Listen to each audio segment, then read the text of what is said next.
de una serie de charlas que se van a dar de primeros auxilios.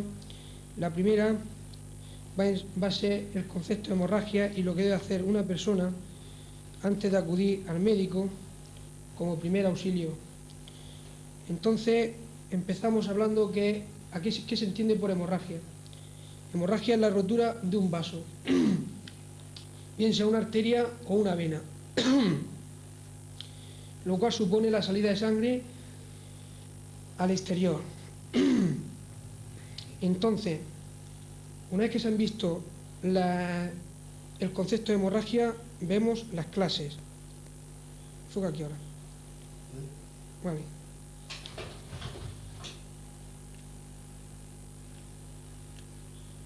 Las clases pueden ser externas, internas y de orificios naturales, que ahí no aparece. Las externas son aquellas en que la gente o la persona ve salir la sangre hacia el exterior, que son las más alarmantes. Las internas, que son cuando hay hemorragia interna, o sea, que la sangre cae hacia bien cavidad abdominal o bien a cavidad torácica, y que nunca la persona primera no la ve, sino que se nota por una serie de síntomas que son la palidez, la sed, tiene sueño, el pulso rápido, baja la tensión y la respiración se altera. Bien, la hemorragia externa puede ser arterial, venosa, son las más importantes. ¿Cómo se distingue la hemorragia arterial de la venosa? La arterial normalmente es de color rojo vivo y se notan las pulsaciones del corazón cuando está saliendo y son las más peligrosas. La venosa normalmente es sangre más oscura y sale de forma continua. Una vez que se han visto, después veremos la de los orificios naturales y veremos el tratamiento a seguir. Una vez que se han visto los dos tipos más frecuentes de hemorragia, o las más clásicas, que son la externa y la interna, vemos lo que se tiene que hacer los primeros auxilios.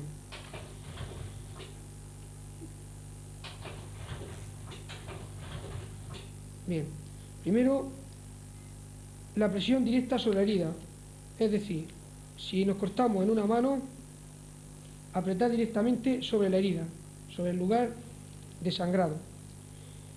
Si es en una pierna o un brazo, elevar el miembro por encima de la altura del corazón, para que encuentre más dificultad la salida de la sangre. Y luego ya, como último, como otro mecanismo, es la presión arterial por encima del lugar de la herida. Es decir, si nos cortamos, vente por aquí, si nos cortamos, por ejemplo, un dedo, comprimir por encima de la mano, de la muñeca. Si nos cortamos, por ejemplo, una muñeca, comprimir una arteria principal en el brazo. Y luego, la medida última que se debe de usar, y la más peligrosa, es la de usar el torniquete,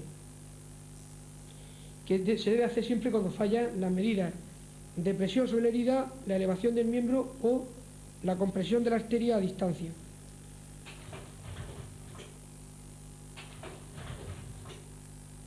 Ahí tenemos la elevación del miembro,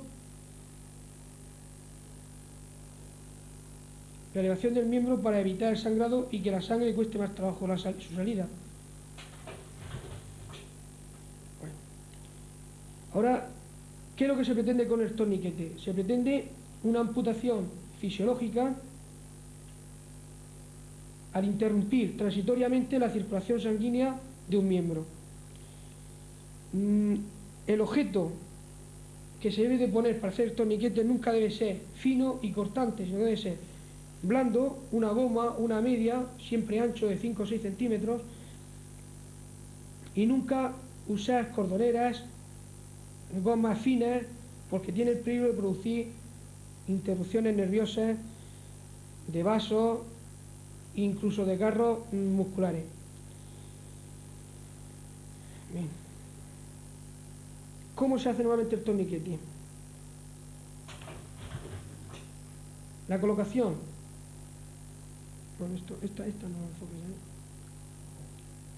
Bueno, la técnica del torniquete consiste en aplicar sobre el segmento proximal aplicar la goma, o sea, la goma ancha, o la media, o el objeto que se use sobre la zona próxima a la zona que sangra, pero teniendo una serie de precauciones, como son, primero, colocar al enfermo que se ha hecho un garrote, colocarle un cartel poniendo el tiempo que lo lleva puesto y ponerle una letra bien visible en la frente diciendo que lleva el garrote puesto y abrigarlo.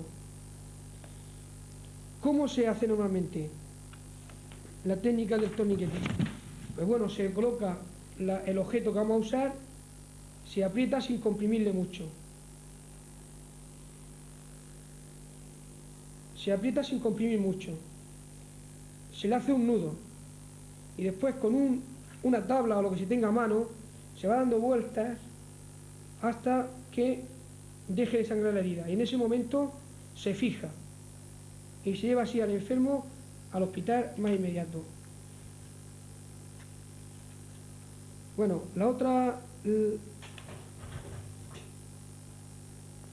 uno de los peligros del torniquete es no aflojarlo nunca un torniquete so pena que esté en el hospital, porque puede existir el peligro de muerte súbita por un sangrado brusco.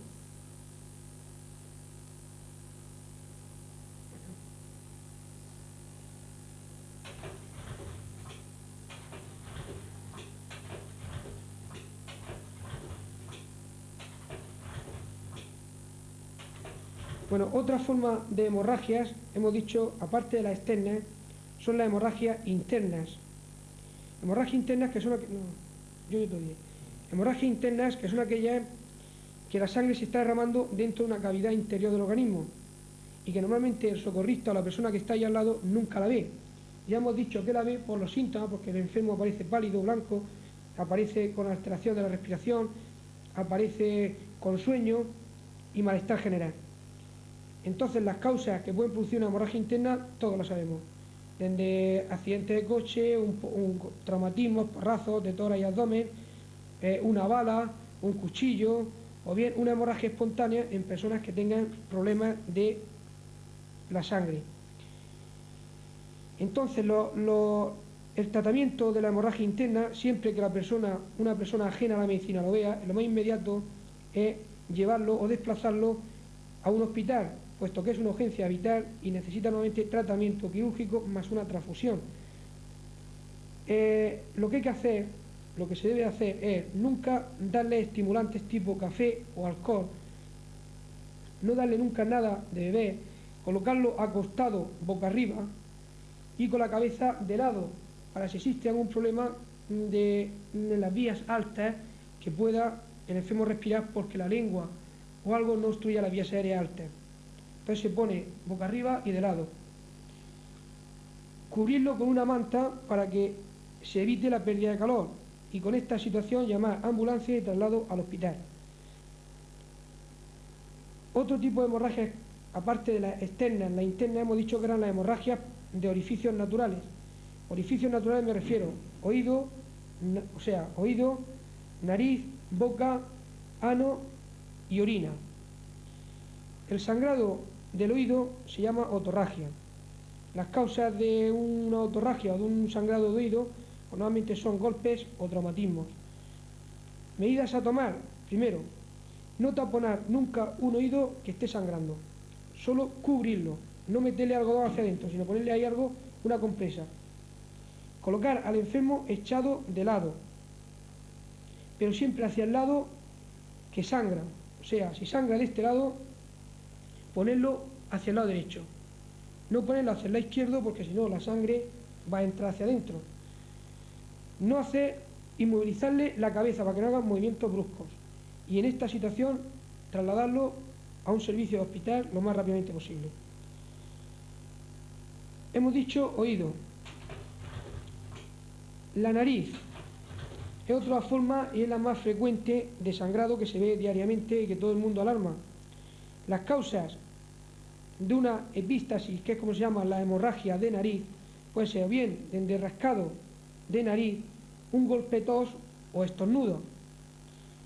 También puede ser una hemorragia sintomática, es decir, que esté padeciendo una enfermedad, por ejemplo, un ataque de tensión arterial, una gripe, una fiebre tifoidea o bien aquellos que tienen un problema de coagulación sanguínea.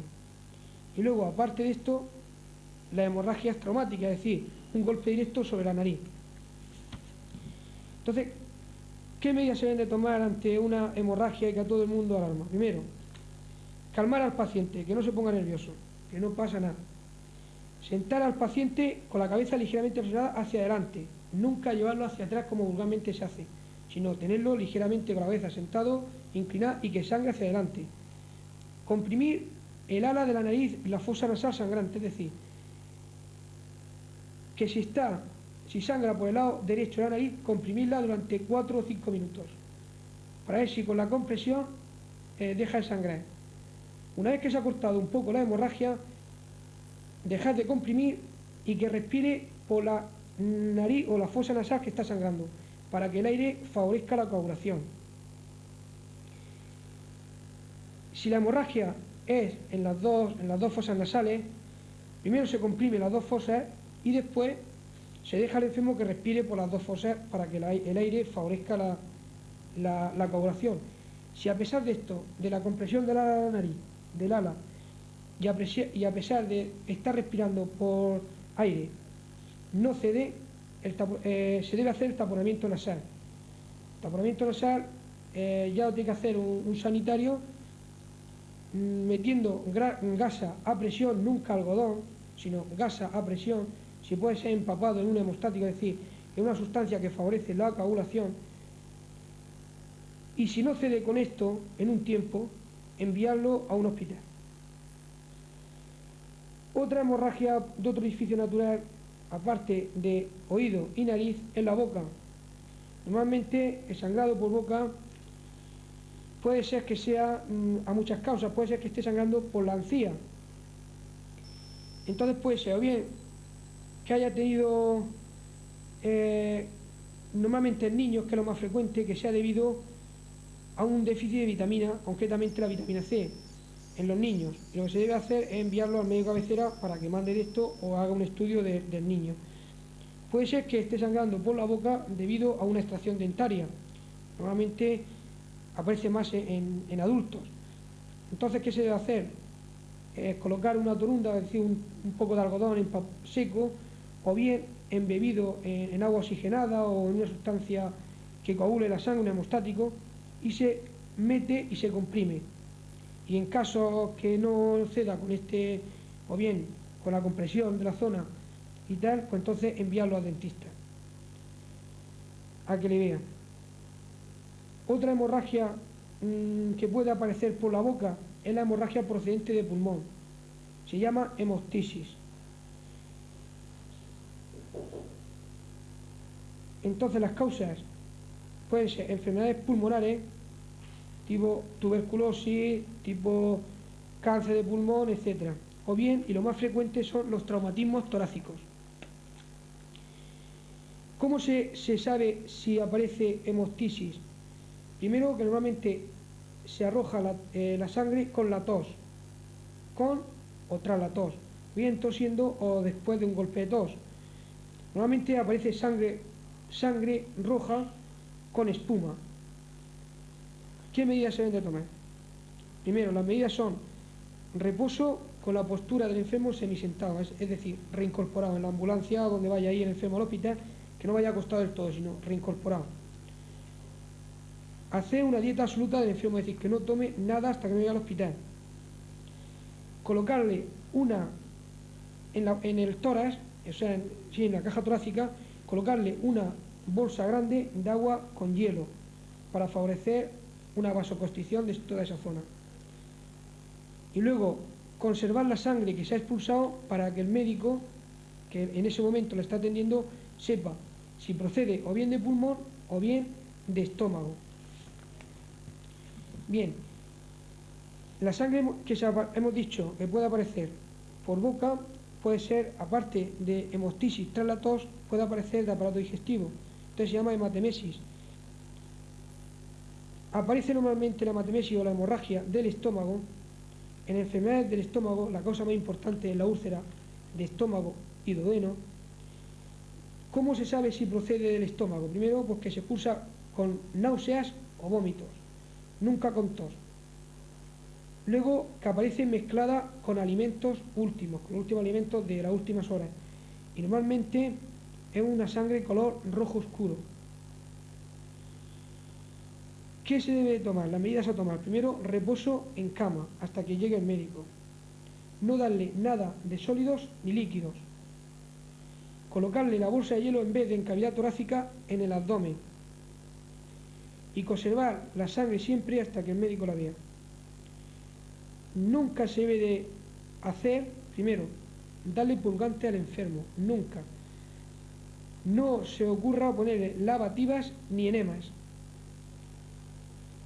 Y nunca darle alcohol para reanimarle ni bebidas tóxicas. Alcohol, cerveza, nada de esto, ¿eh? Ni agua fuerte, bueno, agua fuerte, no agua fuerte de como tal producto, sino agua. O sea, dieta absoluta lo que tiene que llevar hasta que el médico entre, hasta que entre al hospital, dieta absoluta. Otro orificio natural son las hemorragias por ano. Entonces, las hemorragias por ano, la sangre puede ser de color rojo, lo cual quiere decir que procede de las partes más distantes, más bajas del aparato digestivo, que es decir, de recto y sigma, donde las causas más importantes pueden ser o bien una hemorroides, o bien una fisura anal, o cualquier cosita de estas, o bien un color más negro, es decir, tirando a color alquitranado, alquitrán.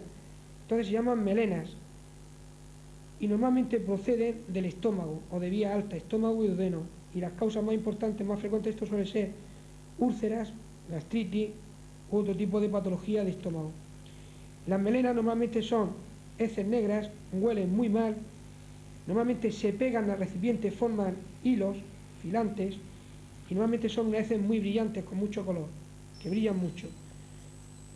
El tratamiento de las medidas a tomar es inmediatamente acudir al médico cabecera, y el médico cabecera le pondrá, o le mandará tratamiento, o le pondrá en contacto con el especialista. Luego, por último, ya las hemorragias por orina, que es otro sangrado importante que normalmente alarma a la gente, se llaman hematurias y pueden ser dos tipos. Se llama microhematuria porque normalmente el enfermo no la nota en la orina o nota un ligero tinte enrojecido, o bien una macrohematuria donde aparece sangre roja parecida al agua de lavar carne. Entonces las causas pueden ser o bien que exista una enfermedad tipo infeccioso o una piedra en riñón, un cálculo, que es la causa más frecuente, o bien que exista un traumatismo renal, un porrazo de moto, un accidente de coche. La actuación de la persona ajena a la medicina es primero dejar al enfermo en reposo absoluto del paciente y buscar inmediatamente a un médico. Con esto se termina el tema de las hemorragias. En próximos capítulos pues se irían viendo lo que se debe hacer ante una fractura o heridas que están sangrando, ¿ya?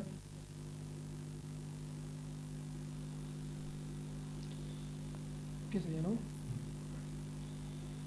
Si en la semana pasada hablamos de la hemorragia como motivo de alarma de la gente de la calle, no es menos importante y alarmante la aparición de una herida por un agente traumático.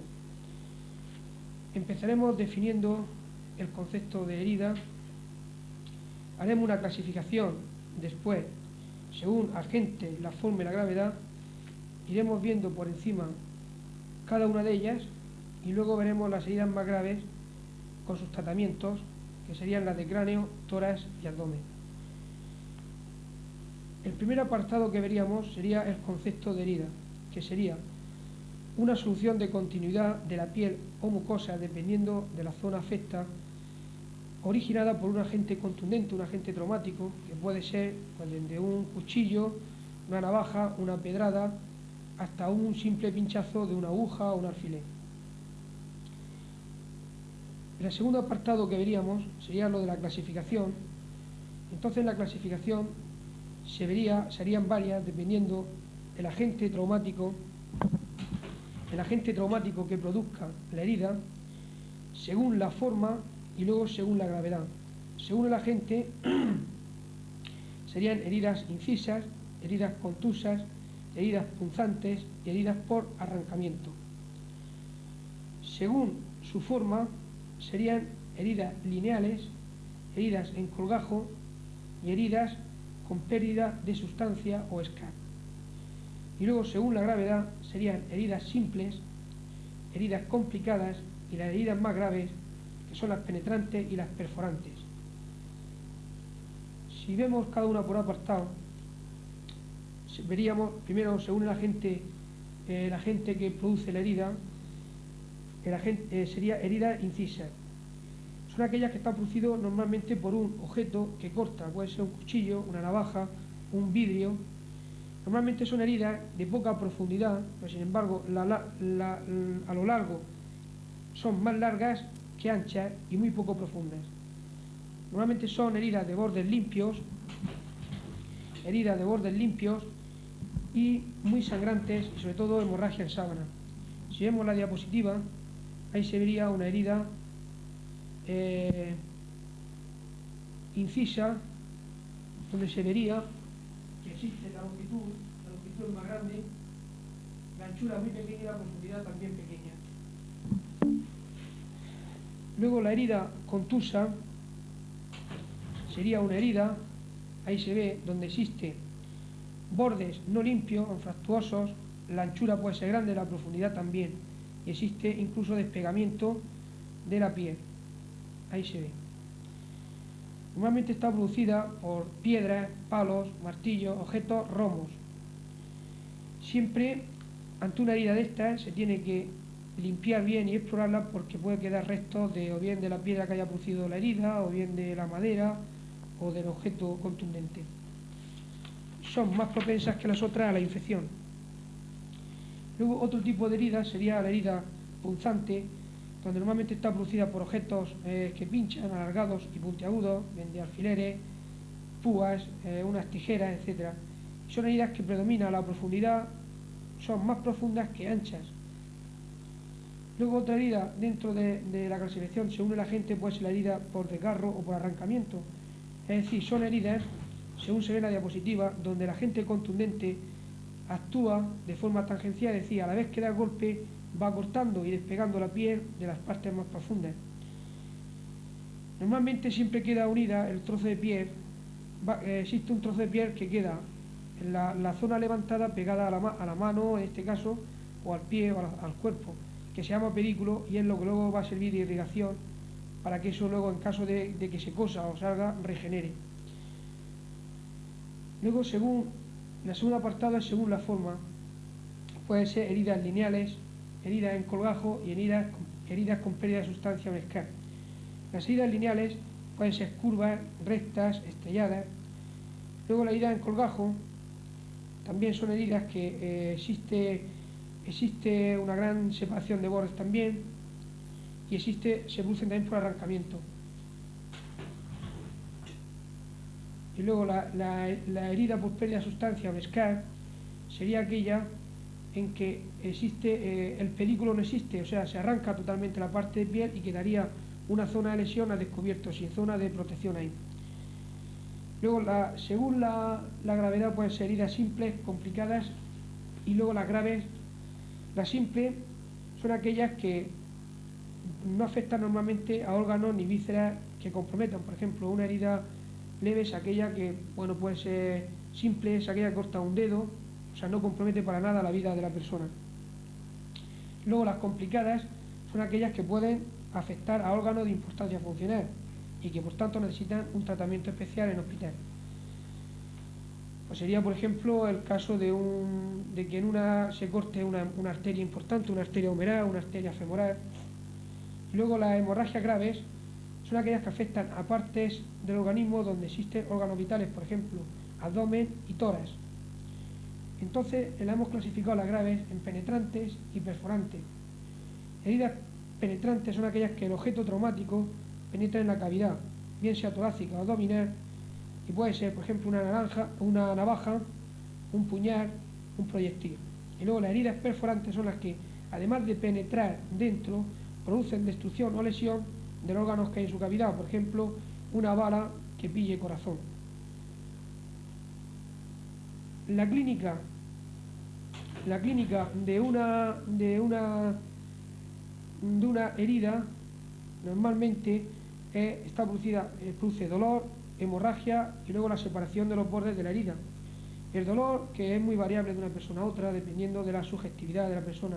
Por ejemplo, un corte en un dedo en una persona le puede doler mucho porque esté muy sensible, o bien puede ser que exista otra persona no le puede doler nada. Corta. Luego, otro signo de herida es la hemorragia, que puede ser arterial, venosa o en capilar. Arterial según coge una arteria, en cuyo caso sería más peligrosa, o una vena, o en capilar, que sería una herida en sábana. Y luego la separación de los bordes. El tratamiento de las heridas depende si la herida es simple o la herida es grave. Si la herida es simple, pues lo que se debe hacer es, en caso que existan cuerpos extraños, primero que la persona que va a manipular la herida se limpie las manos o los materiales o las herramientas o instrumentos que vaya a usar. Luego limpiar la herida con agua a chorro o cualquier sustancia antiséptica. Si existen cuerpos extraños del objeto contundente, pues intentar quitarlo. Luego desinfectar con lavado con agua, con jabón o un antiséptico y cubrir con una gasa estéril y un vendaje o esparadrapo, un vendaje compresivo para si existe hemorragia, la compresión que la corte un poco. Entonces, el otro apartado sería una herida grave. Es aquella que afecta a partes más profundas, puede afectar arterias, venas, nervios, incluso si es una cavidad puede afectar órganos importantes, órganos de la economía. Por ejemplo, nunca se debe de explorar una persona ajena ni tratar de curar la herida. Solamente si hay o no cuerpo extraño, dependiendo de la zona, quitarlo o no. Colocar un apósito estéril, cubrirlo y mandarlo lo antes posible a un hospital. Puede ser que sea una herida en scar, es decir, donde existe una pérdida de sustancia. Entonces lo que se debe de hacer ahí es, primero, aparte de lavar la herida y limpiarla con agua normal a chorro, primero ponerle una gasa de estas que vaselinadas tipo Linitur encima y luego ponerle una gasa seca estéril. Se pone la gasa vaselinada o Linitur para que la gasa que luego se pone encima no se pegue y al despegarla en el hospital haya problemas de mayor hemorragia, de más hemorragia. Entonces lo que se debe hacer es poner un Linitur, encima una gasa y luego un vendaje que tiene su misión, como es por ejemplo luchar contra la infección, a la vez que se pone el vendaje y se comprime, se lucha contra la hemorragia y a la vez, como es conveniente que no se movilice la parte afecta, pues entonces el vendaje también le inmoviliza. El apósito o el vendaje compresivo que se ponga no se debe retirar salvo que al enfermo le aumente el dolor, que al enfermo le aumente la hemorragia o bien que el enfermo note en el miembro, en la zona afecta, una sensación de adormecimiento. Hasta aquí son las heridas simples, pero hay otras que son heridas mucho más graves, que son las heridas que afectan a cráneo, tórax y abdomen. Entonces en el cráneo son heridas que normalmente pueden afectar a varias zonas. Por ejemplo, que afecte solamente a partes blandas sería una herida en scar, que sería un traumatismo en cabeza donde se quita solamente piel y pelo, pero que no afecta para el hueso a nada. Donde lo más importante ahí en tratamiento es poner un vendaje compresivo para evitar la infección. Puede ser que afecte a partes blandas y que produzca también una pequeña fractura. Entonces, una pequeña fractura de hueso del cráneo. Entonces se va a hacer primero no manipular nada ni comprimir, solamente mandar al enfermo semisentado al hospital y con una almohadilla detrás para evitar los golpes bruscos. No manipular nunca, porque si el hueso está medio fracturado, en la manipulación se puede fracturar y afectar la masa encefálica.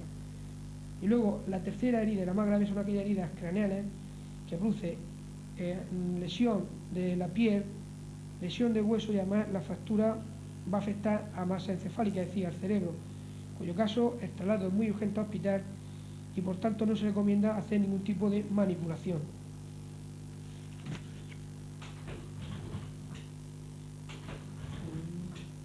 Heridas graves.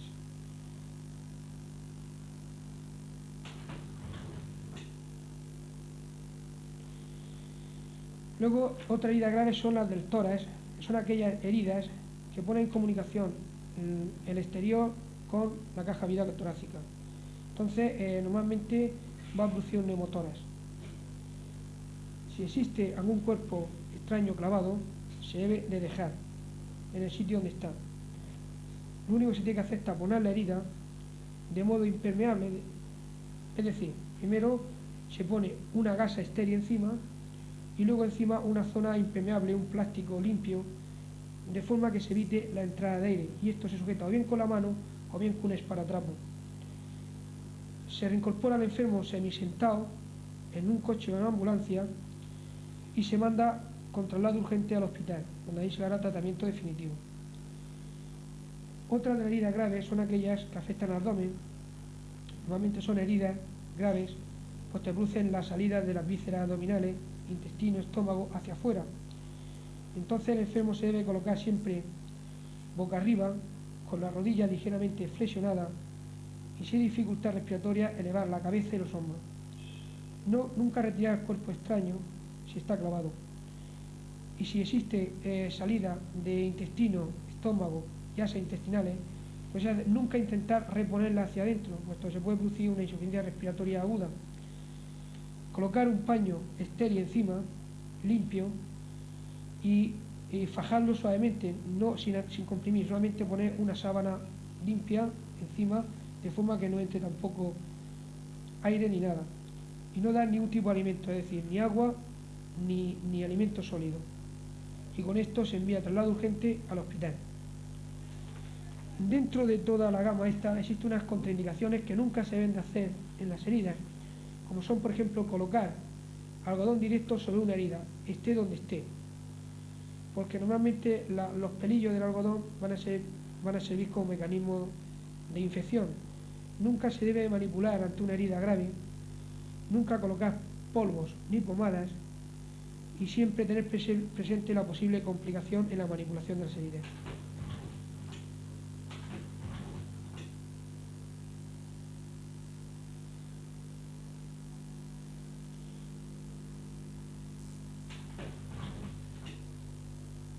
¿Sabe lo que estoy haciendo, no? Ahora, bueno, ya como no voy a hablar más, lo que estoy haciendo es, cuando yo estoy hablando de heridas de tórax, entonces me metéis esto de tórax, ¿entiendes? Es que no he ido a pasarla porque la había puesto yo antes de las complicaciones y tal, ¿no? Entonces lo dejáis un momentico, ¿eh? Tiempo que lleváis. Exactamente. ¿Entiendo o no? Sí. Mira, por ejemplo, yo he hablado de abdomen, ¿no? Sí. Bien. Entonces, cuando he hablado de abdomen, ahora vendrá, por ejemplo, bueno, ahora viene el blanco, heridas de abdomen, factores de gravedad, ¿entiendes? Sí. Eso se pone. Luego la forma de, aquí, el tratamiento, que es lo que he dicho más o menos así por encima, ¿eh? Y luego, cómo hay que mandarlo. ¿Me entiendes? Sí. Vamos a ir grabando para que no se consiga. Sí, claro, no, sí, lo que quiero. Las complicaciones de una herida en general pues son, primero, una hemorragia que afecta a un vaso importante y le produzca un shock hemorrágico, y el más importante y el más frecuente es de la infección.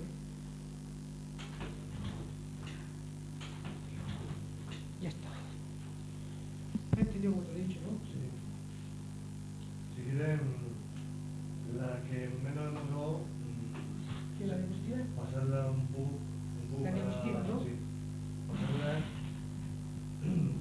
pasarla todas las que entran dentro de este tema y grabarlas todas por 5 segundos. Hacerla y así tenemos. Conforme nos falta ahí, es conforme la orden que tú hayas dicho, ¿no? Conforme nos falta ahí. Sí.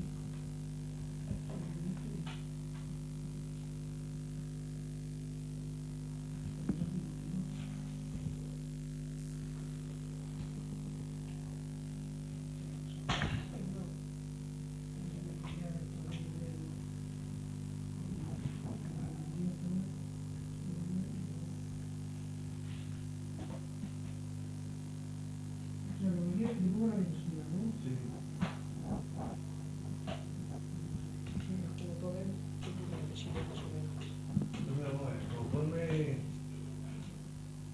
conforme van pasando, Sí. es el orden que lleva el nacimiento de todo. Claro. Entonces, ¿ves pasándola? ¿Empieza ahí? Sí. Bueno, esta si quieres, incluso, bueno, la pones si quieres, Sí, sí. ¿sabes? Y quiero mandar a ti una cosa. Le voy a dar unos segundos para tener imágenes de todas. Sí, sí. Tú lo hagas.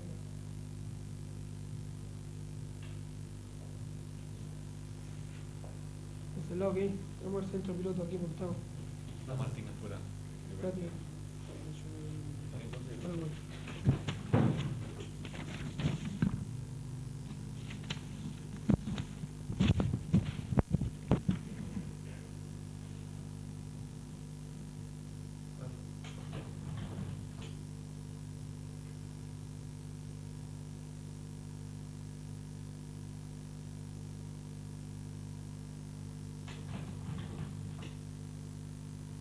Es sencillo, porque como si yo te hablo de Ifisa y digo que es más larga, porque vosotros ya sabéis que la larga y la corta es de Ifisa. Si yo hablo de herida contusa, pues ya sabéis lo que una herida contusa es esta. Digo, tiene muchos bordes raros, partuosos, tal, ¿no?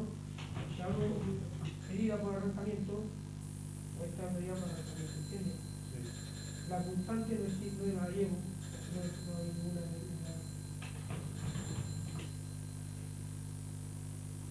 Esta no me falta la herida, ¿eh? Sí, esta sí. Esta es cuando yo hable de tratamiento, ¿entiendes? Cuando yo hable del tratamiento de la herida simple, me metéis esto, ¿entiendes? Sí, sí. Que lo habíamos hecho de otra forma. Cuando yo Esto hablo lo que podemos hacer es como.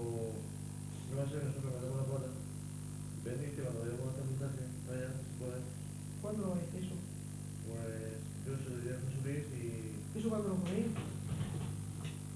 creo que. Me parece que se pone mañana, creo. Creo.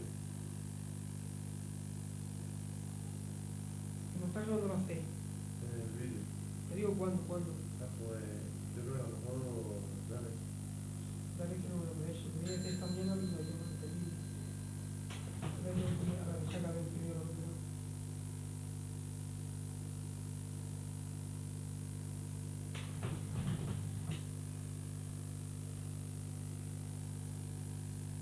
¿Eso hay que ponerlo, eh? Tétano, no, porque no he hablado del tétano, no he hablado nada, se me ha olvidado.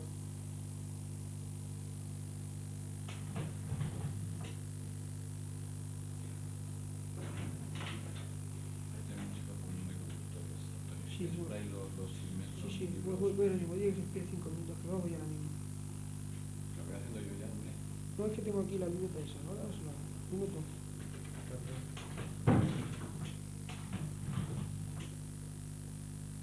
Cuando hable de herida de tórax, es sencillo, ¿entiendes? Sí. Cuando hablo yo de herida de tórax, nosotros, pues vamos a poner lo de heridas penetrantes de tórax. En consecuencia,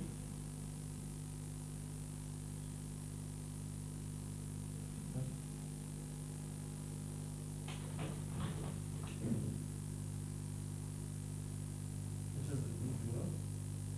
¿eh? Eso es el último. No, todo lo que está en tórax.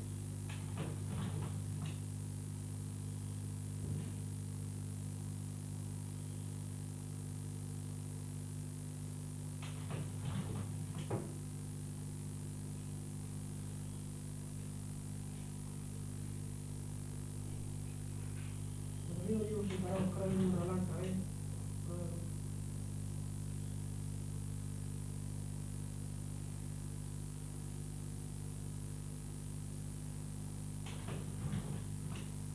mira, como yo corto siempre, corto lo grabáis. Sí, Cuando voy a cambiar yo de herida, de todas las heridas, Sí. siempre aparece esto, ¿entiendes? sí, sí. Ahora por ejemplo aparece abdomen, ¿ves? Esto es lo que tienes que hacer, pues cuando abrís la ulice, lo que tiene el abdomen, que tiene el abdomen, ¿entiendes? O sea, que cada vez que va a cambiar de tema, sale una blanca, ¿no? Claro, cada vez que voy a cambiar de tema, pues cambio, he cambiado solamente tórax y abdomen, porque el cráneo no puede llevar el mismo ese. Yo no voy a comprar nada, yo tengo que cambiar eso.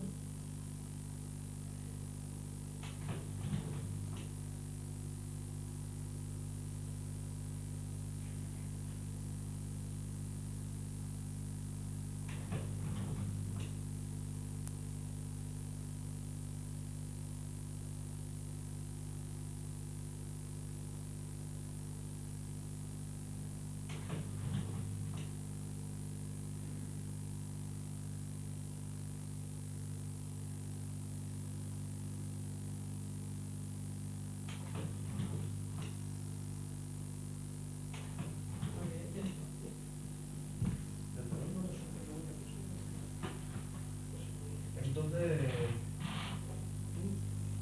conforme se vayan hablando por ejemplo, heridas, se va quitando la imagen de la evolución de Claro, heridas. yo estoy hablando de clasificación, pues conforme he ido hablando de clasificación van metiendo los tres tipos de heridas. Sí, sí. Luego cuando yo hable, por ejemplo, de tratamiento de la herida, pues entonces mete el tratamiento de la herida simple que hay ahí, o de la grave, ¿entiendes? Sí, sí. Cuando empieza a hablar de heridas de esto de tórax, vosotros cogéis y metéis el grupo de todas las que vienen de tórax.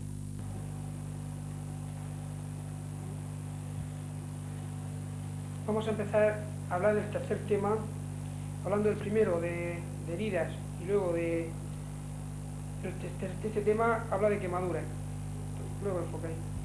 Entonces vamos a hablar primero concepto de quemaduras, tipo de quemadura y sus grados, pues dependen de la profundidad de la quemadura y luego del tratamiento, que es lo que interesa a la población ajena a la sanidad, o sea que no son sanitarios. Entonces el concepto de quemadura sería una lesión producida por la acción del calor, en cualquiera de sus formas, entendiendo por calor desde, por ejemplo, un cigarrillo hasta una botella de agua hirviendo, hasta un tubo de escape de una moto. Cualquier agente que produzca calor puede producir una quemadura. Entonces, la gravedad, diapositiva, las quemaduras dependen del tamaño, la profundidad y extensión de las quemaduras dependen del tamaño de la llama, de la intensidad del calor y del tiempo de exposición. En cuanto al tamaño, no es igual, por ejemplo, una quemadura que se queme un dedo solo a que se queme, por ejemplo, medio tórax. En cuanto a la intensidad del calor, no es lo mismo una quemadura, por ejemplo, con un cigarrillo o una cerilla, a una quemadura por un cáustico trabajando un agente químico. En cuanto al tiempo de exposición, no es lo mismo que el cigarrillo, por ejemplo, un cigarrillo te quema inmediatamente por una acción refleja, huyes, a, por ejemplo, quemarse durante un tiempo una zona determinada. Entonces la quemadura va a producir unos trastornos locales y unos trastornos generales. Los trastornos locales dependen, como hemos dicho, de la intensidad calórica, del calor, del tiempo de actuación, de la resistencia de la piel, de la profundidad de la quemadura, que es lo más importante según la clasificación que haremos ahora después, o bien de la superficie total quemada. Lo más importante, como he dicho, es la profundidad de las quemaduras. Entonces, según la profundidad, diapositiva, podemos tener 4 grados. Una de primer grado, donde solamente se afecta la parte más superficial de la piel.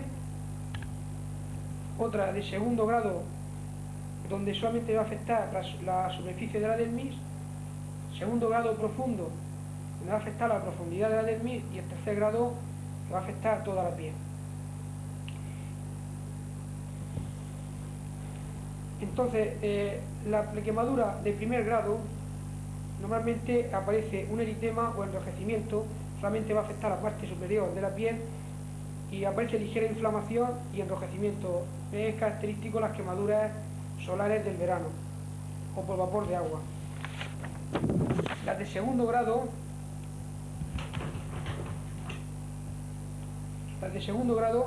aparecen vesículas o ampollas.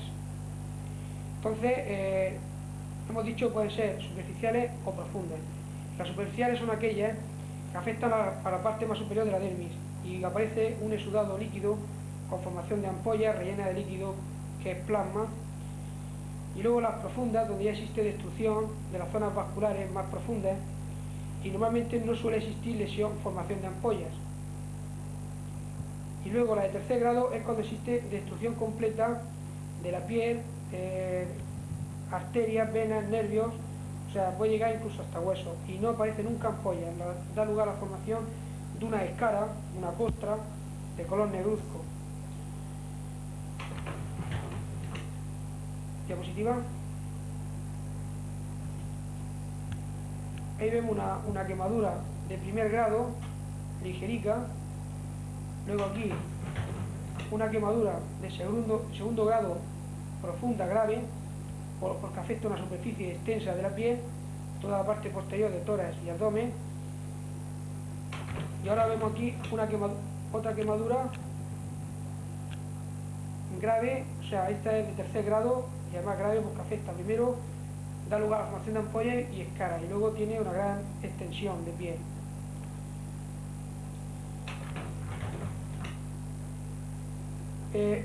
Lo que más interesa es saber si una quemadura de primero o de segundo grado.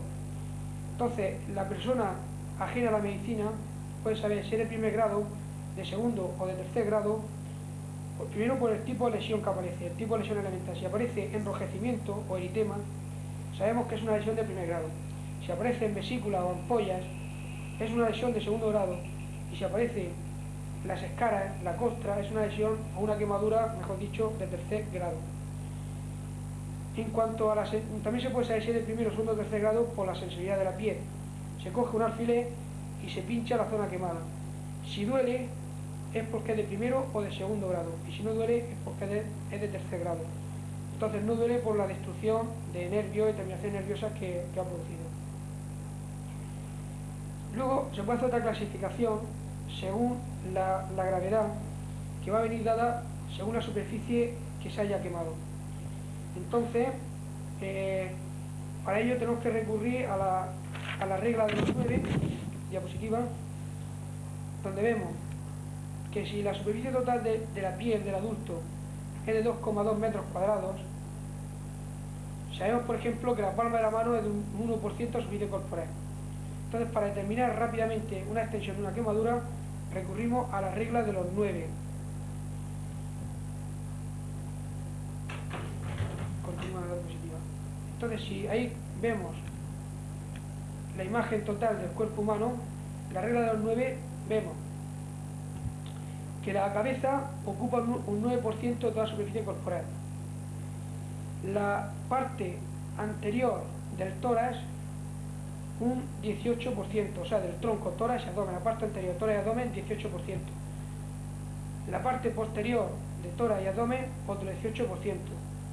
Un brazo por delante y por detrás, todo el brazo completo, un 9%.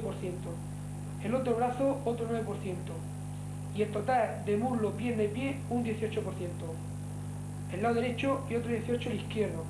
Y el periné, o sea, las partes genitales, ocupa un 1%. Entonces, si vemos, todos son múltiplos de 9 y 18, excepto el 1% de periné. Todo esto en total suma el 100% de la superficie. Luego, los trastornos generales de una quemadura va a producir, la quemadura como tal va a producir una vasodilatación, o sea, va a abrir las arterias y va a producir un aumento de permeabilidad, con lo cual va a salir el líquido o plasma hacia afuera. Con la inflamación y edema va a salir el líquido hacia las partes, es lo que da lugar a la formación de ampollas o la vesícula, donde si a veces es masiva porque ocupa una gran parte de su vídeo corporal, va a producir que pierda una gran cantidad de líquido y va a producir un shock hipovolémico, o sea, un shock por pérdida de líquidos, o un shock neurógeno porque produce un intenso dolor. Y luego otra complicación, estamos hablando también aparte de las complicaciones, a la vez un gran riesgo de infección. Lo último nos queda y lo más importante en cuanto al tratamiento que una persona ajena a la medicina nos puede hacer y para que no nos alarme tanto la gente, es el tratamiento o las primeras medidas que se deben tomar en una quemadura. Entonces, para ello vamos a clasificar las quemaduras en una quemadura leve, que es lo que habitualmente se ve, y luego una quemadura grave. Entonces, el tratamiento, lo primero, diapositiva, es extinción de la llama. De nada sirve coger al enfermo si la llama continúa. Bien, primero extinción, apagar el fuego. Luego, irrigación o inmersión de la zona quemada en agua fría, aproximadamente durante 15 minutos.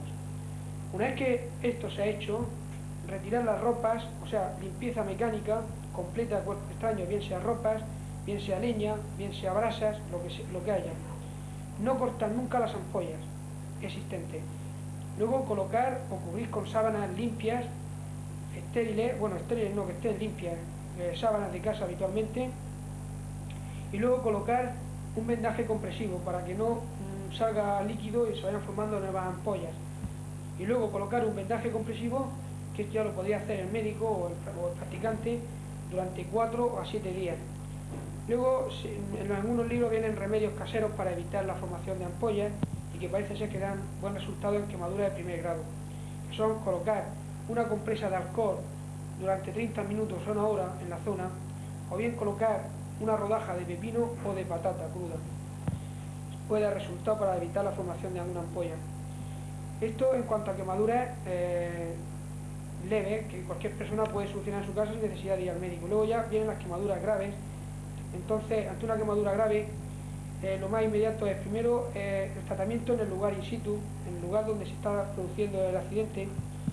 Lo primero que se debe hacer es quitar la ropa al accidentado, aquí. Quitar la ropa al accidentado, cubrir la quemadura con telas limpias, con sábanas limpias.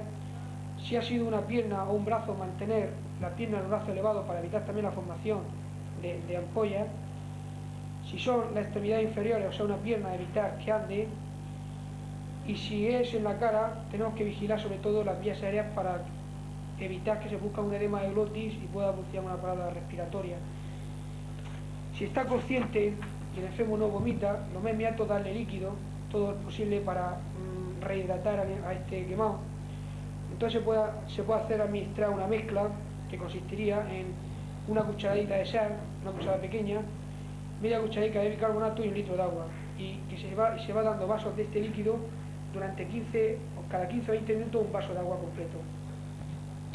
Y luego, una vez que ya llegue el médico, pues ya se le pondrán sueroterapias, se le pondrán calmantes para el dolor y se trasladará a un hospital. Eso en cuanto a una quemadura grave. Lo que nunca se hará es darle bebidas alcohólicas para intentar calmar el dolor. Nunca se debe hacer con una persona ajena romper las ampollas por el riesgo de producir infecciones. Y luego nunca aplicar, si no es por personal sanitario, aplicar antiséptico o sustancias grasas sobre la piel o sobre la superficie quemada.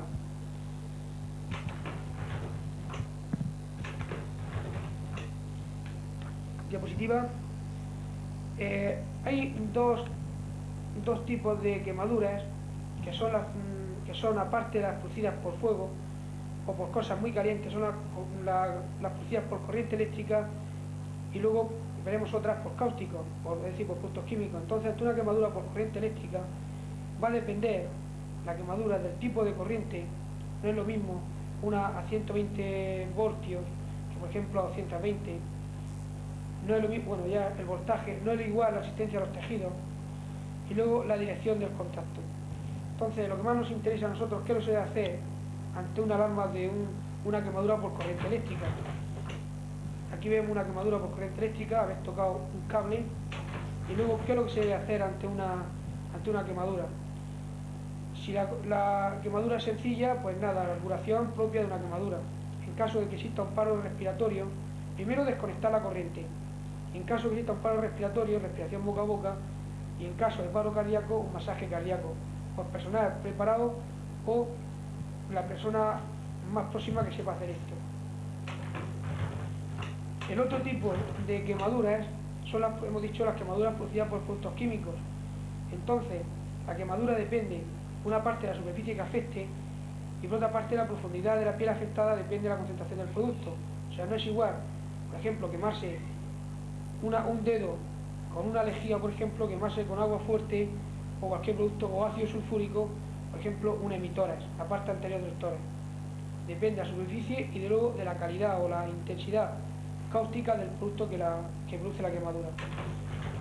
Entonces, el tratamiento, que es lo que más interesa ante la producción de una quemadura por un producto químico, es primero retirar la ropa para evitar que se pegue a la zona afectada.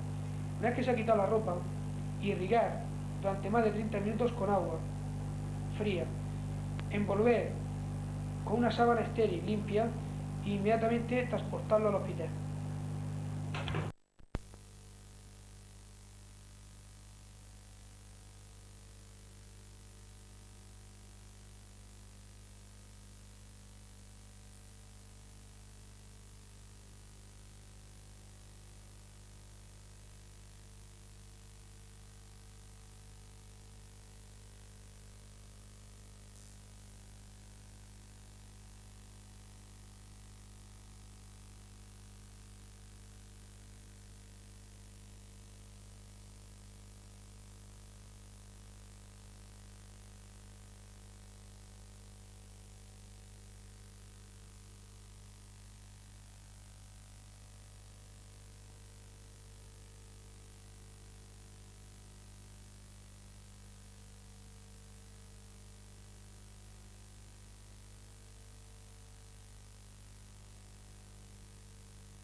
Bueno, hoy vamos a hablar de las enfermedades que afectan al hueso.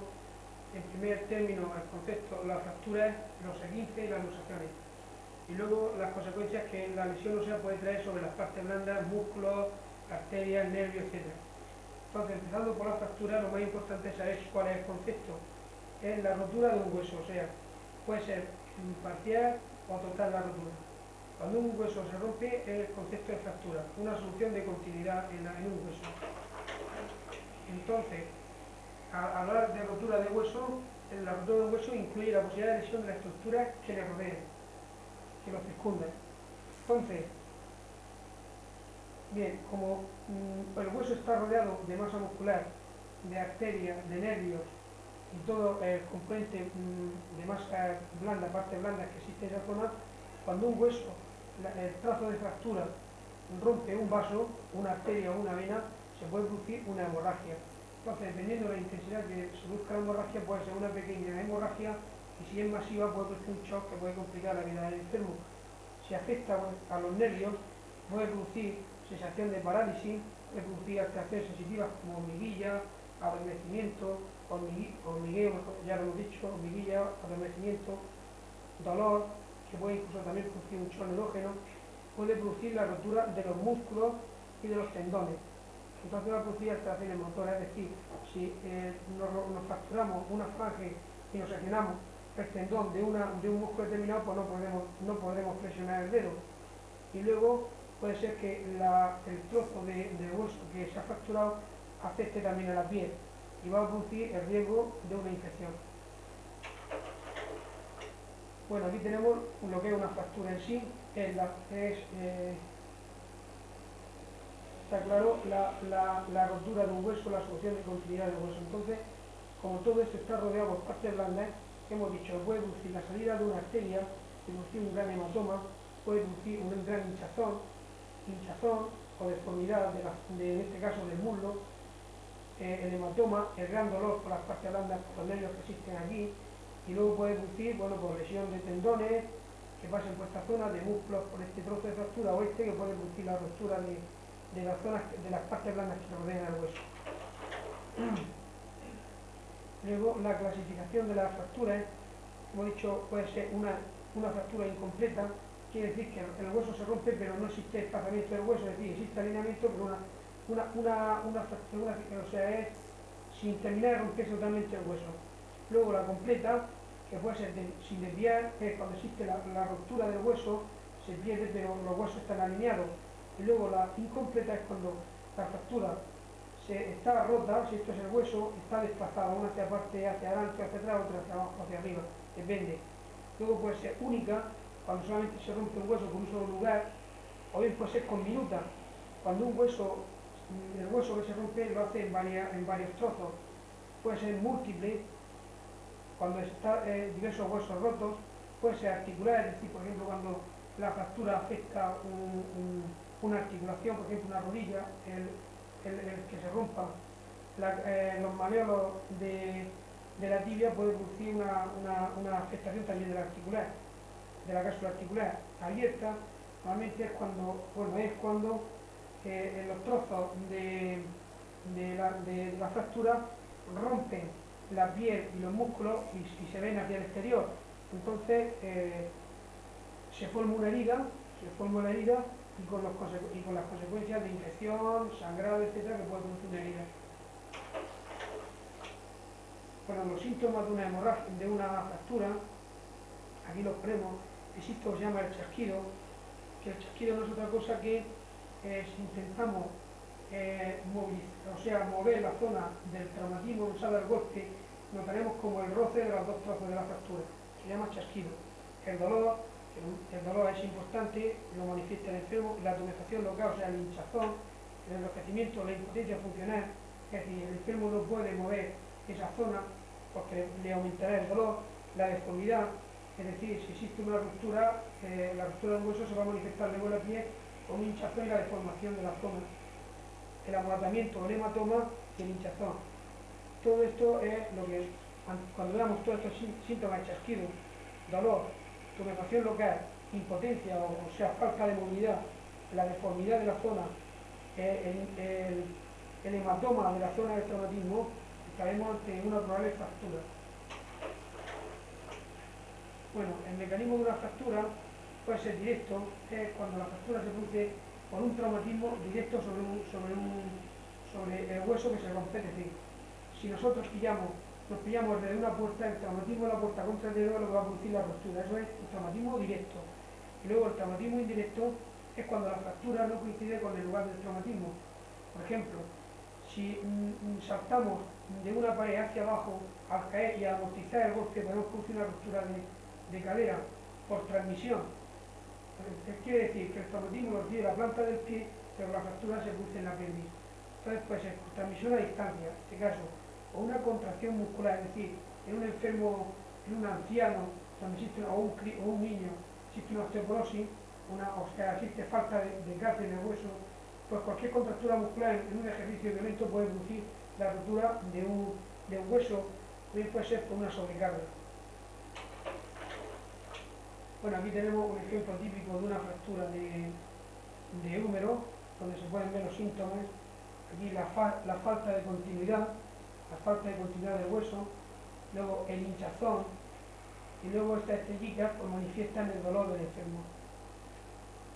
La zona de deformación también, o sea que no existe el músculo, la zona del piel no es continua, sino que está hinchada, deformada, aparte del dolor, está caliente, y si existe herida hacia afuera, pues en vez de aparecerá esto, pero aparte aparecerá hemorragia también, sangrado. Entonces, ¿qué es lo que se debe hacer ante un enfermo que sospechemos que existe una hemorragia? Primero hay que examinar completamente al paciente, porque puede haber otras lesiones aparte de la fractura. Prohibir los movimientos de transporte antes de la inmovilización. Y luego inmovilizar con suavidad. Y la inmovilización se hace, si cogemos el hueso se tracciona de forma suave, sin movimientos bruscos, y se coge algo que almohadille, o sea, primero algo rígido, algo que almohadille la zona, y luego cualquier instrumento, puede ser unas tablas, unos cartones fuertes, que sujete esa zona, es decir, que en el movimiento, en el traslado, no se vaya moviendo. y si existe una herida, si existe herida porque el hueso ha producido, pues se tapa eso, se pone las tablas o los cartones duros y luego una venda alrededor para que no se mueva eso. Aquí está, toda fractura debe inmovilizarse antes de desplazar el hilo, es decir, la inmovilización, la inmovilización se hace para evitar el sufrimiento, es decir, si tenemos una fractura donde el enfermo vais con, por ejemplo, una fractura de muñeca, vais con la muñeca bailando, para el enfermo el roce, el movimiento, el chasquido y el roce de esos huesos le va a producir mayor dolor. Luego, para evitar su agravación, puede ocurrir que una fractura no se agrave, solamente exista rotura del hueso, pero que al llevarlo al hospital, el traslado, pues que un trozo de la fractura rompa una arteria y entonces produzca una hemorragia. O bien para evitar estado de shock, bien sea por la hemorragia o por el dolor. Y luego para permitir el transporte, va mucho más cómodo el enfermo con la mano inmovilizada que yendo la muñeca, por ejemplo, bailando. Ahí.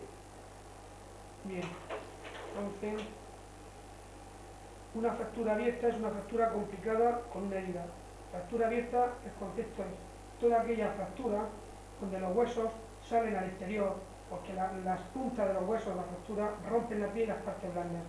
Entonces, en ese momento, lo primero que se tiene que hacer es cubrir la herida con un trapo, una gasa limpia, y luego inmovilizar la fractura, como he dicho. Primero la gasa, después un almohadillado de algodón, y después algo duro, unas tablas y unos cartones. Se sitúan en 3 sitios, o bien por debajo de los 2 lados, y luego se rodea con una venda para que no se pueda mover. Y si es un brazo, pues se lleva a la altura del corazón para evitar hemorragias. Bien. Bueno, aquí estos son casos típicos de fractura, una escápula, un clásico de inmovilización es cuando existe una fractura de escápula, clavícula, húmero.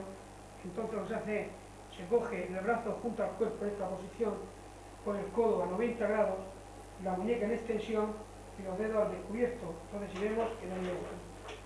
Esto es el vendaje de Charcot, del ELPO. Del ELPO. O sea, se coge la mano a la altura del corazón, el codo a la altura en 90 grados y pegado al cuerpo, los dedos libres. Otra fractura típica es la del antebrazo. Entonces, bueno, la inmovilización se hace en la raíz de los dedos a la sila, con el codo a 90 grados y la muñeca en extensión, es decir, estirada. Cuando existe una fractura de muñeca, se coge desde la raíz de los dedos al codo y si, cuando es de la mano, se coge los dedos en semiflexión. Aquí tenemos una fractura, esto se llama una fractura de codo. Esto sería una fractura de muñeca, es decir, se inmoviliza siempre como mínimo 2 articulaciones para que los huesos queden fijos. Esto sería una fractura de un dedo. Y aquí tenemos el tipo de vendaje que se hace cuando existe una rotura de un hueso de un dedo. Siempre se hace en semiflexión, porque si no creará una rigidez. Si se inmoviliza rígido, estirado, en extensión, siempre va a quedar inmóvil el dedo. Entonces así, luego con rehabilitación se puede quedar. Esta será la zona que inmovilizará, la parte rígida, y luego alrededor una venda que inmovilice eso, que sería esta.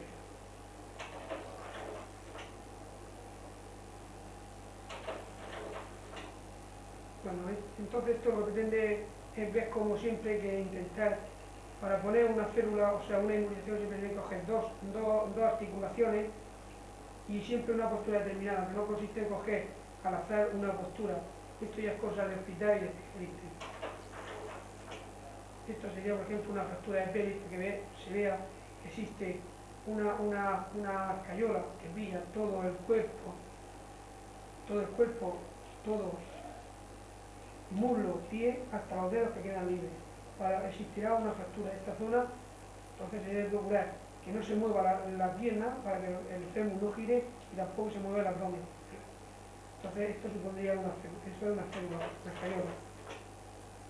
Bueno, luego hemos hablado de las partes óseas, que lo más importante es la fractura. Entonces, otro tipo de lesión sería la lesión de los ligamentos, donde existe el esguince, que es lo más común, la rotura ligamentosa y la luxación.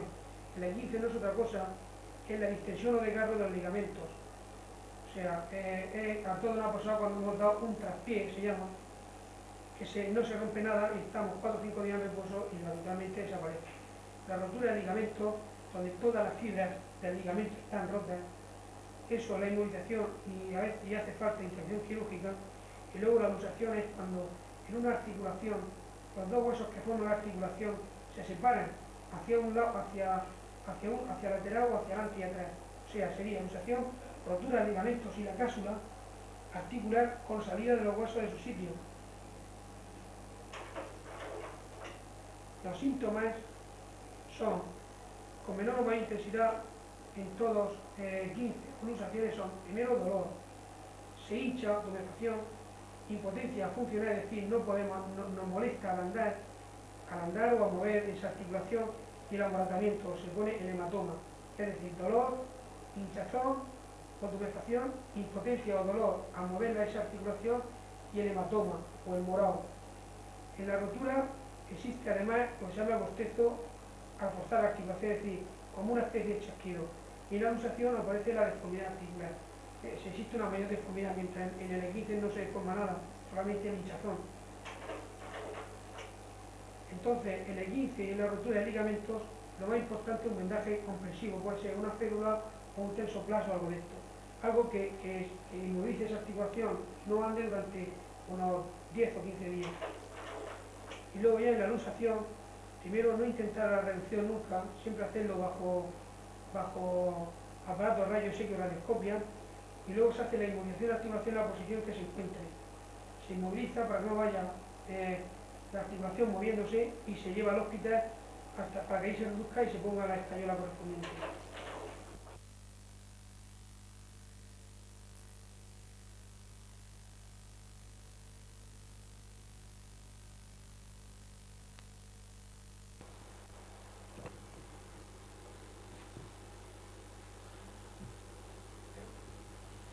Bueno, para empezar vamos a explicar el último capítulo de socorrismo, que son las intoxicaciones. Entonces, la primera diapositiva muestra las vías por las cuales una persona se puede intoxicar. Son las vías de absorción, que puede ser respiratoria, mediante la cual se van a inhalar gases. Por ejemplo, es la intoxicación por gases por la respiración. Luego la vía digestiva, que es la más frecuente, que es cuando a través de los alimentos, cuando se toma un alimento contaminado. Y luego otra ya también frecuente, sobre todo en la época primaveral y de verano, es la de la parenteral por contacto y por picadura de insectos. Entonces, empezando por lo primero, que sería los accidentes debido a gases y vapores tóxicos que se producirían o se absorberían a través de gases, de la respiración. Nunca, lo que se debe hacer no es entrar nunca en la zona sin máscara aislante. Luego, cuando nos encontramos en un sitio donde no hay bastante ventilación, evitar hacer esfuerzos excesivos, aún con la máscara puesta, y no practicar nunca la respiración artificial por método bucal, porque aunque se respire se está dando anhídrido carbónico. Entonces, los accidentes debido al dióxido carbónico o dióxido de carbono, nunca se debe bajar de una cuba de fermentación o a una alcantarilla o a un silo donde se encuentre un sujeto inanimado, un cadáver o algo de esto, porque está produciendo una gran cantidad de gases y se puede producir la intoxicación. Otra causa más frecuente de intoxicación es la digestiva. Las causas más frecuentes son el agua no potable, el agua de alcantarillado, de aljibes, de grazales, etc. Luego, alimentos en mal estado, como son latas abiertas mucho tiempo, ensaladillas en mal estado por las bayonesas. Luego, los venenos por picaduras o bien de insectos, mosquitos, o bien por reptiles, como serpientes, etc. Y luego, una intoxicación de las más frecuentes por vía digestiva y la que se presta menos atención son las intoxicaciones por medicamentos. También se produce por vía digestiva habitualmente. Aquí tenemos, pues bueno, desde lejías de uso doméstico hasta agua oxigenada, y aquí pues las célebres pastillas con cápsulas como causa también de intoxicación digestiva. Entonces, ¿qué síntomas puede dar una intoxicación por vía digestiva?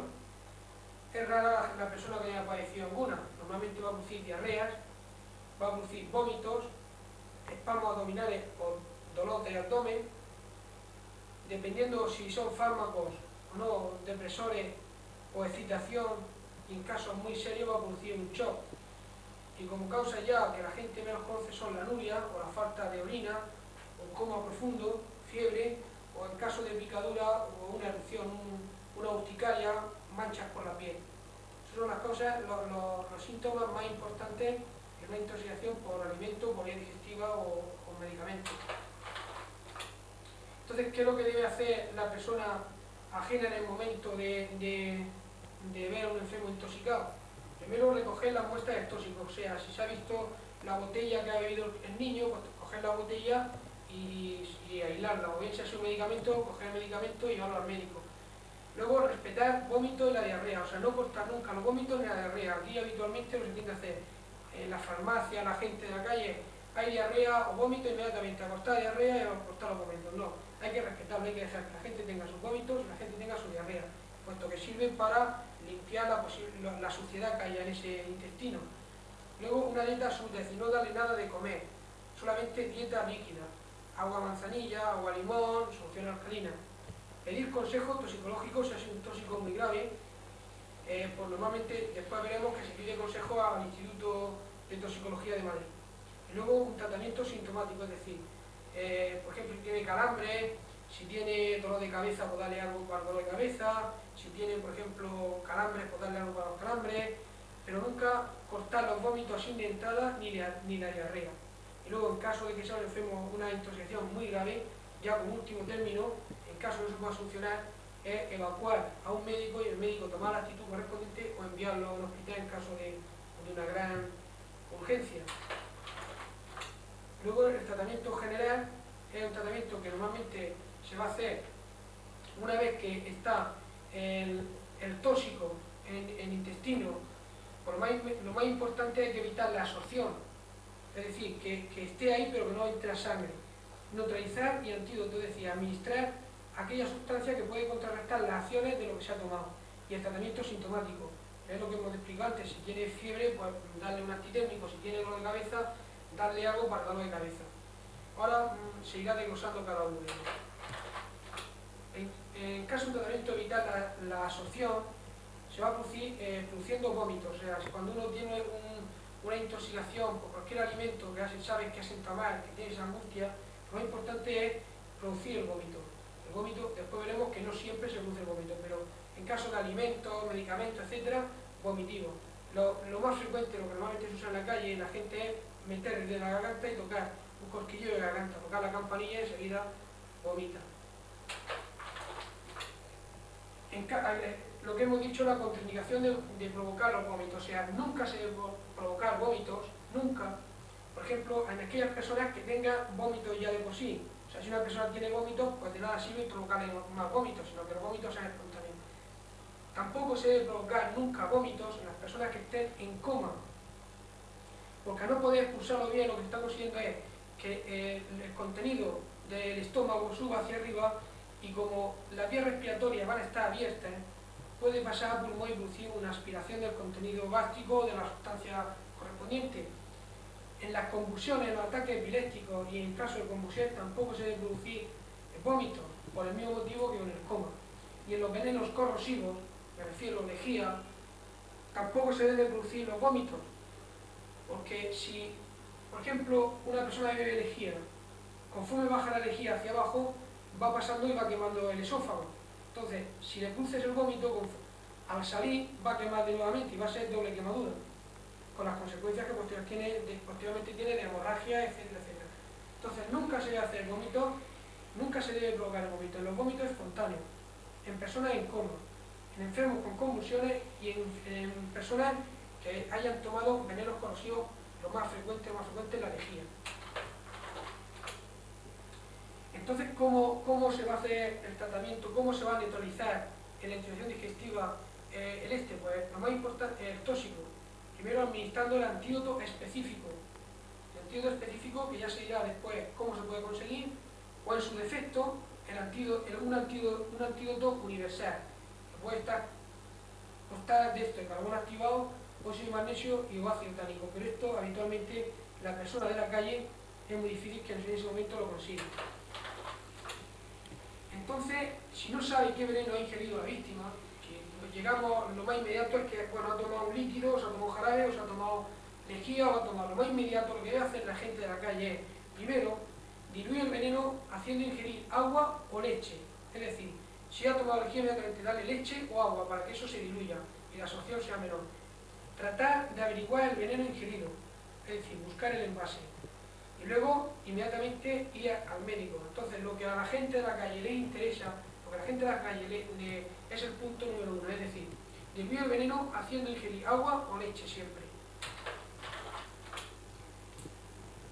Claro, la intoxicación por ácidos o álcalis, es decir, estamos hablando de productos, puede ser, por ejemplo, aspirina, puede ser lejía, puede ser cualquier producto, entonces los síntomas que van a producir, los tóxicos van a ser lo que hemos dicho antes, las quemaduras de la vía digestiva, es decir, si tomamos lejía, que es el caso más frecuente de intoxicación, va a producir una quemadura conforme baja. Entonces, por eso he dicho antes de nunca provocar el vómito hacia arriba, porque va doblemente a quemar la vía esofágica.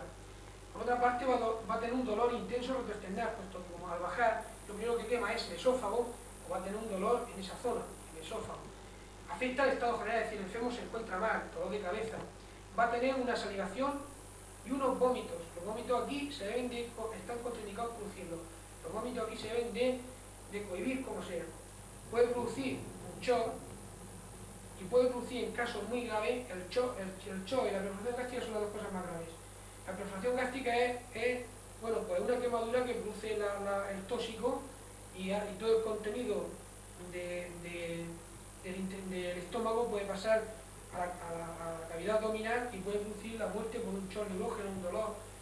Entonces, las quemaduras son los síntomas de una quemadura de la vía digestiva, esófago, estómago, va a producir un dolor intenso retroesternal, va a producir una afectación de estado general, es decir, cefalia, va a producir salivación, va a producir vómitos y en casos más graves va a producir el shock y la perforación gástrica.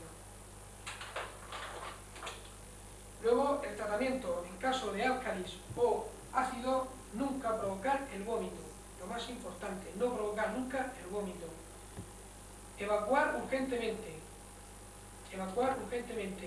a un hospital, a un médico, y ya en el hospital lo que se hará, o el médico, será un lavado gástrico, calmar el dolor y neutralizar el álcali y el tóxico. Bien, entonces aquí tenemos un cuadro sinóptico, bueno, que más o menos pone el ácido fuerte, que es el salfumán, que es uno de los más corrientes también como ácido, el álcali fuerte, que es lo más habitual, hemos dicho que es la lejía, estamos poniendo tóxicos más comunes. Luego productos de petróleo, gasolina, gasoil, etc. Entonces ponen aquí la gasolina, bien. Entonces hemos dicho, lo primero que hay que hacer es diluir la sustancia, el tóxico. Luego neutralizar y luego evitar, favorecer la eliminación y la absorción. Entonces, en caso de un ácido fuerte, como puede ser salfumar, hemos dicho líquidos para diluir, agua o leche, es decir, administración inmediatamente de agua o leche. Líquidos para neutralizar son la leche de magnesia, lo que vulgarmente se toma mucha gente para los ardores y esto, inmediatamente los jarabes y esto neutralizan porque hace que no se absorba. Y luego el debucente, igual, la leche, el aceite de oliva o la clara de huevo. Eso en caso de un ácido, una sal, salfumar. Caso que de lejía, que esto es lo más frecuente. Entonces los líquidos para diluir, hemos dicho, van a ser agua o leche. Los líquidos para neutralizar va a ser siempre vinagre o agua y limón, es decir, se escurre un limón en un vaso de agua, vamos, que es lejía. Y luego, como debucente o para evitar la absorción, leche, aceite de oliva o clara de huevo.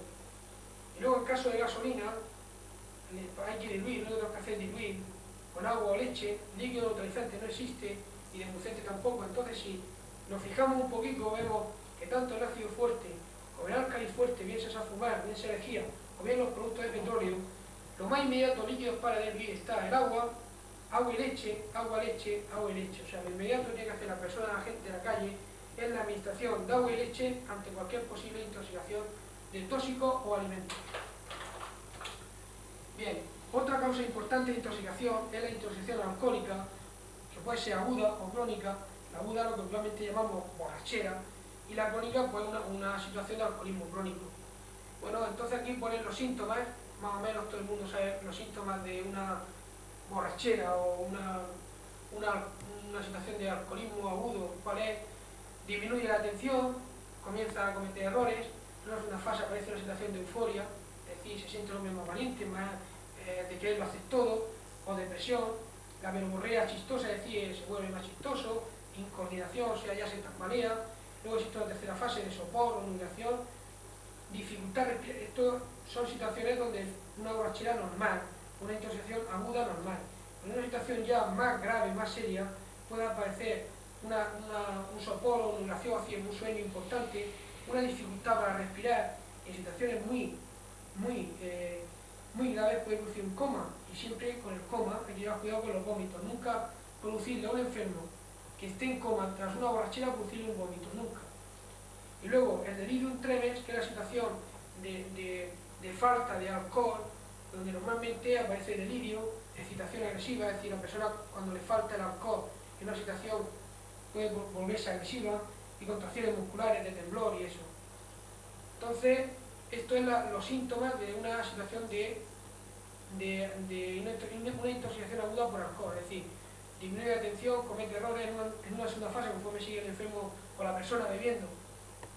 La euforia, la verborrea, es decir, los chistes, la incoordinación, y luego ya en fases más graves de una mayor premia, por lo que hemos dicho. ¿Cómo se debe de tratar una borrachera?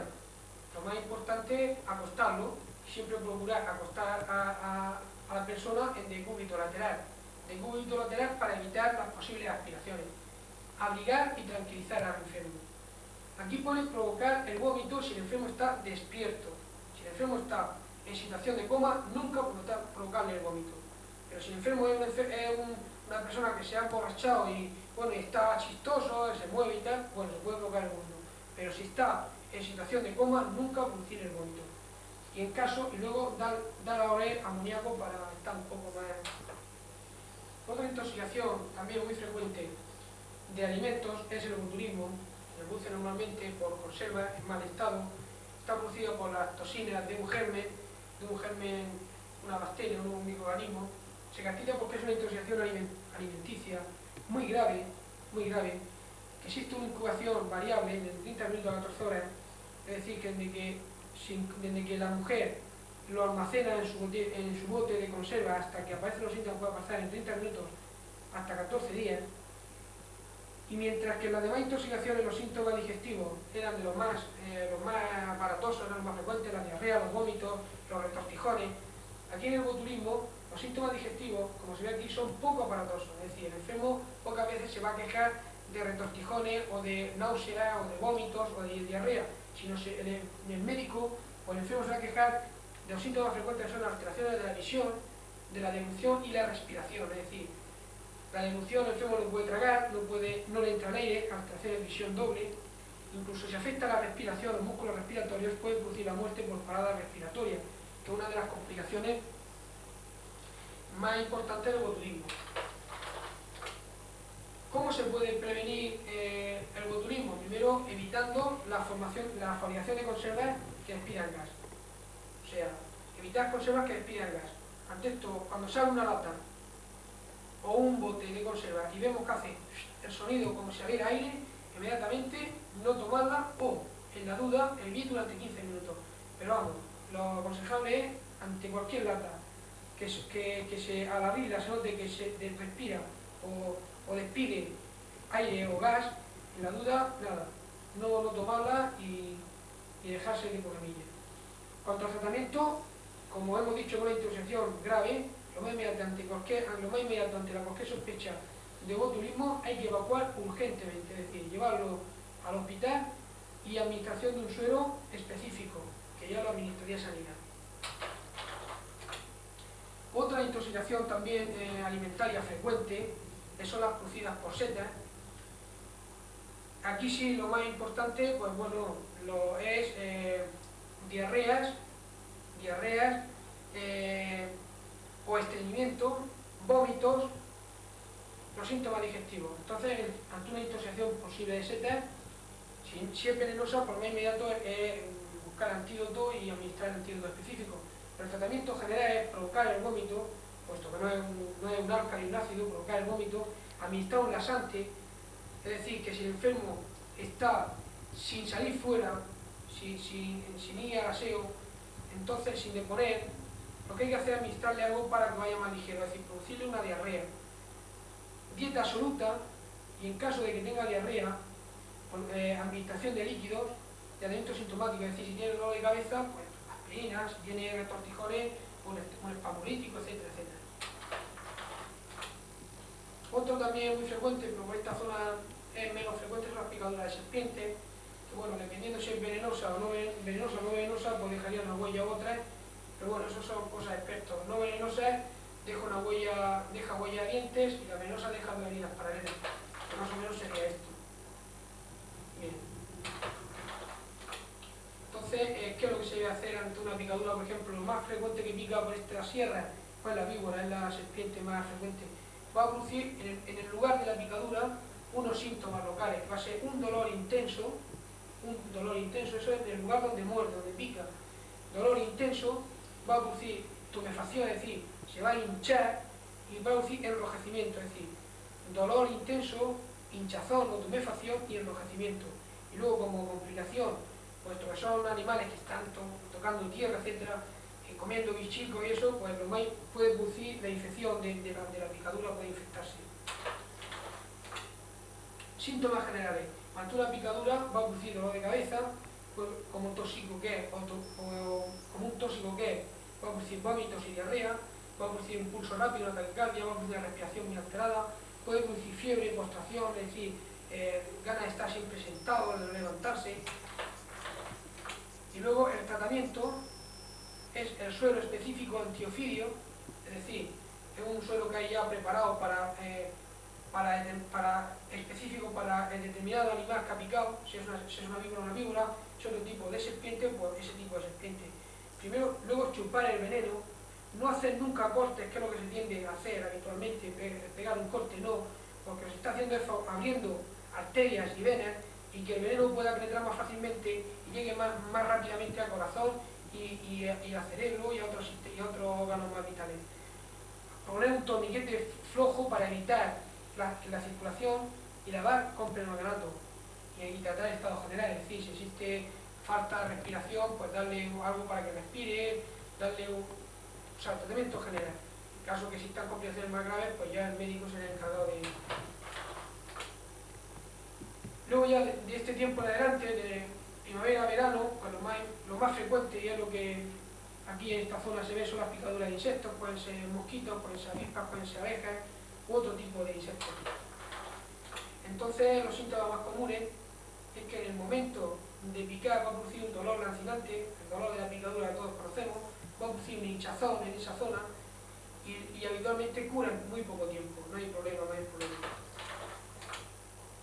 Puede ser un caso serio, es que la persona a la que le ha picado la abeja o le ha picado el mosquito tenga una hipersensibilidad, que sea alérgico. Entonces se va a producir una situación de cuadro alérgico, es decir, una situación dijéramos más grave que una picadura normal, por una alergia que tenga a la picadura del mosquito, de la abeja o de la avispa, etc. Esto va a producir una angustia, va a producir una urticaria, es decir, el hinchazón, las abones, las habas que salen por todo el cuerpo, mareos, incluso una bajada de tensión. Y luego, en caso de importante hipersensibilidad o importante alergia, va a producir un cuadro tóxico, un shock tóxico, que puede incluso producir a veces importante, incluso un shock anafiláctico en caso de picadura. Va a producir congestión, convulsiones, una aceleración del ritmo cardíaco y vómitos.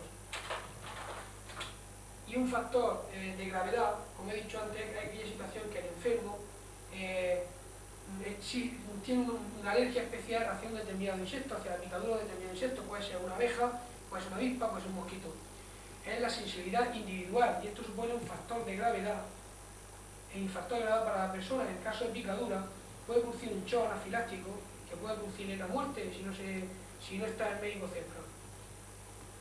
Depende, entonces los factores de gravedad de estas picaduras son la sensibilidad individual o que el enfermo es alérgico, la inoculación venosa, es decir, no es igual que pique, por ejemplo, en un músculo, no es igual que un mosquito o una abeja pique en un músculo de la sangre, bueno, tiene que resolver esa zona, a que el insecto, el mosquito, la abeja, pique directamente en una vena. Entonces el veneno llega más rápidamente a toda esta circulación. Y luego no es igual, depende también del número de picaduras y lugar. No es igual, por ejemplo, una picadura o 5 picaduras en una pierna que 5 picaduras, por ejemplo, en el cuello, porque si pica en el cuello por una hematogrotis y asfixiar al enfermo en una picadura en la pierna, pues muy rara vez, quitando el dolor y el hinchazón, va a pasar de mal. Entonces depende, los factores de gravedad son la sensibilidad o individual o la alergia individual, la inoculación venosa, es decir, que se inyecte directamente una arteria en una vena, y el número de picaduras y dónde pica el insecto. Luego, en caso de picaduras o intoxicaciones por alimentos, que no sabemos exactamente cuál es su antídoto o qué es lo que se debe hacer, existe el teléfono que es el Instituto Toxicológico de Madrid, donde se puede llamar inmediatamente sabiendo la sustancia, o si es una abeja, si es una avispa, o ha sido un shock anafiláctico por lo que haya sido, o ha sido lejía, no sabemos lo que hacer, o ha sido una sustancia rara, pues llamando por teléfono a este teléfono y diciendo qué sustancia ha sido, ellos dicen qué es lo que se debe administrar, qué es lo que se debe hacer. Entonces sería conveniente que, bueno, en una agenda, pues ustedes se apuntaran a este teléfono, prefijo 91 232 33 66. Escríbanlo, 91 de prefijo 232 33 66.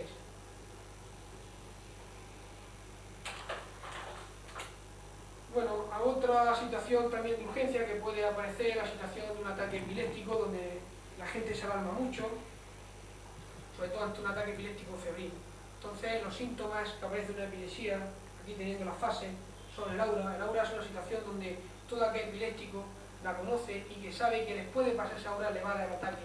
Entonces, muchos se recogen, están en la calle, notan esa sensación de estrella, de que ven mosquitos, de que ven, están mareados, y que saben, inmediatamente se van a casa para que el ataque les dé allí. Eso se llama aura, ya habitualmente el epiléptico lo conoce. Entonces, la siguiente situación es la caída al suelo que puede producir una lesión con fracturas, luego contracturas musculares, es decir, los temblores que todos hemos visto, con una detención respiratoria breve, luego las sacudidas tónico-clónicas, es decir, son las convulsiones que todos llevamos, mordedura de la lengua, espuma por la boca, emisión de orina, y luego ya la quinta fase, donde aparece una situación de cansancio, somnolencia, respiración sosegada. Entonces, ¿qué es lo que se debe hacer ante una situación de ataque epiléptico? Una persona normal en la calle. Primero, no impedir el ataque, dejar que el enfermo tenga el ataque, no inmovilizarlo nunca. No inmovilizarlo como eventualmente se sujeta, nada. No impedir el ataque, no inmovilizarlo. Aflojar las ropas, dar a morder algo blando y evitar que se lesione. Es decir, si está en el suelo, pues intentar poner una cama o ponerle algo blando abajo para evitar fracturas y roturas de hueso. Eso.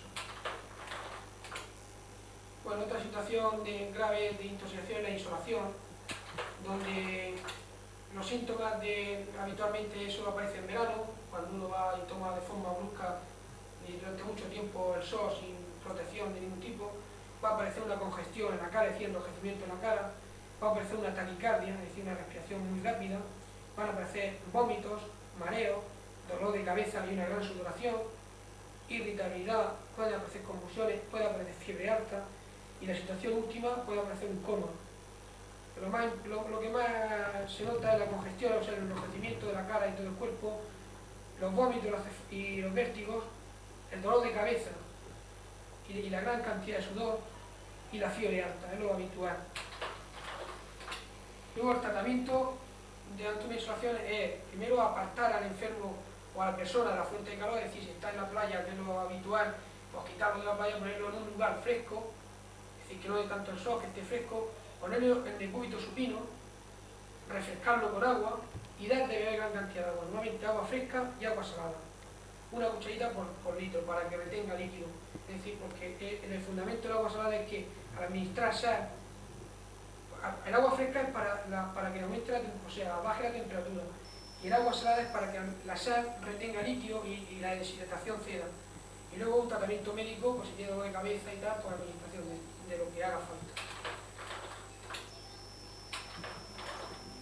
Bueno, pues aquí ya terminan las charlas de socorrismo y ahora pues próximamente se dará un curso de socorrismo en la Cruz Roja